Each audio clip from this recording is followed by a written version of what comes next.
Assalamualaikum. So hari ni kita nak review balik subtopik 4.7 reaksi penduduk tempatan terhadap penyerahan Sabah. So pada awalnya penyerahan Sabah pada British pada 15 Julai 1946 tidak mendapat penentangan daripada rakyat tempatan di Sabah disebabkan oleh dua perkara yang berikut. Yang pertama ialah dasar British, yang kedua kepentingan sosioekonomi penduduk tempatan. Dasar British boleh terbagi pada dua, iaitu British menindas kegiatan berpersatuan dan menghadkan peluang dalam pentadbiran. British menindas kegiatan berpersatuan.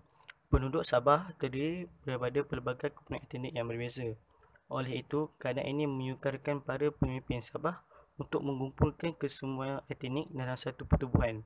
Walaupun begitu, terdapat pertubuhan yang ditubuhkan, iaitu Persatuan Sahabat Penang Sabah, PASPAS, Persatuan Kebangsaan Melayu di Sabah, dan Barisan Pemuda Sabah, BARIP. Pada awalnya, organisasi ini ditubuhkan untuk memperbaiki keadaan ekonomi dan politik kaum Bumiputera. Kemudian, pemimpin persatuan ini bergiat aktif dan membangkitkan kesedaran berpolitik dalam kalangan masyarakat setempat. British takut dan khawatir terhadap pengaruh pemimpin ini kerana boleh mengugat kedudukan mereka di Sabah. Kemudian mereka bertindak dengan bijak untuk melumpuhkan gerakan nasionalisme ini. British bertindak secara halus dan terancang dengan menawarkan jawatan kenaikan pangkat kepada ahli persatuan dan memindahkan ahlinya aktif ke bandar lain. Akhirnya, persatuan ini menjadi lemah kerana masalah kewangan dan kegunaan pemimpin berkebolehan.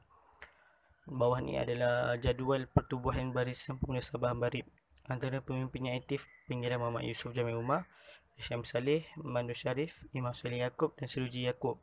Antara tindakan yang dibuat oleh British telah menghantar Pengiran Muhammad Yusof Jamil Umar berkursus ke SITC. Syam Saleh pula telah ditawarkan bekerja dengan kerajaan. Manakala Mando Sharif, British telah menghantar beliau pulang ke Indonesia. Jadual yang satu ini ialah pemimpin Parti Kebangsaan Melayu Labuan, PKML. Pemimpin yang aktif Tengku Nordin, Zakaria Agun dan Apung Kerahu. Tindakan yang dibuat oleh British ialah British memindahkan Tengku Nordin ke Jesetten pada bulan September 1946. Kemudian beliau ditawarkan bekerja di Treasury Jesetten sebelum pulang ke Tanah Melayu. British juga telah menukarkan Zakaria Agun ke Jesetten dan menukarkan Apung Kerahu dari daerah Tawau ke daerah Sandakan.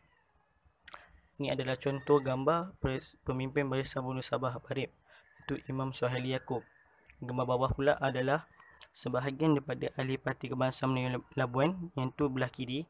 Belah kanan pula sebahagian daripada ahli Persaudaraan Sahabat Penang Labuan. So, yang kedua, mengahadkan peluang dalam pentadbiran. Dasar British mengahadkan peluang kepada penduduk tempatan untuk melibatkan diri dalam urusan pentadbiran. Oleh itu, penduduk Sabah kurang berpengalaman dalam sistem birokrasi barat. So, lastly, kepentingan sosioekonomi penduduk tempatan. Penyerahan Sabah dianggap sebagai peluang kepada penduduk tempatan untuk melibatkan diri dalam pentadbiran, memajukan bidang perniagaan dan meluaskan jaringan perdagangan. Selain itu, penyerahan ini dapat membangkitkan negeri Sabah selepas perang dengan Jepun. Oleh sebab itu, kebanyakan penduduk enggan melibatkan diri dalam aktiviti menentang penyerahan Sabah. So, kalau gambar bawah belah kiri itu adalah Bandar Sandakan sebelum dibom oleh tentera Jepun. Yang belah kanan, Bandar Sandakan selepas dibom oleh tentera Jepun.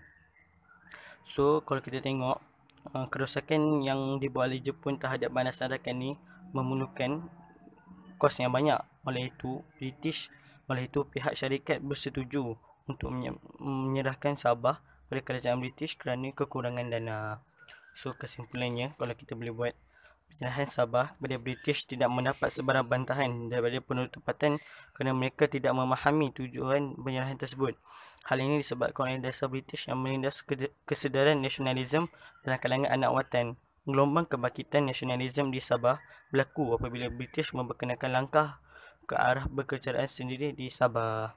Sekian, terima kasih.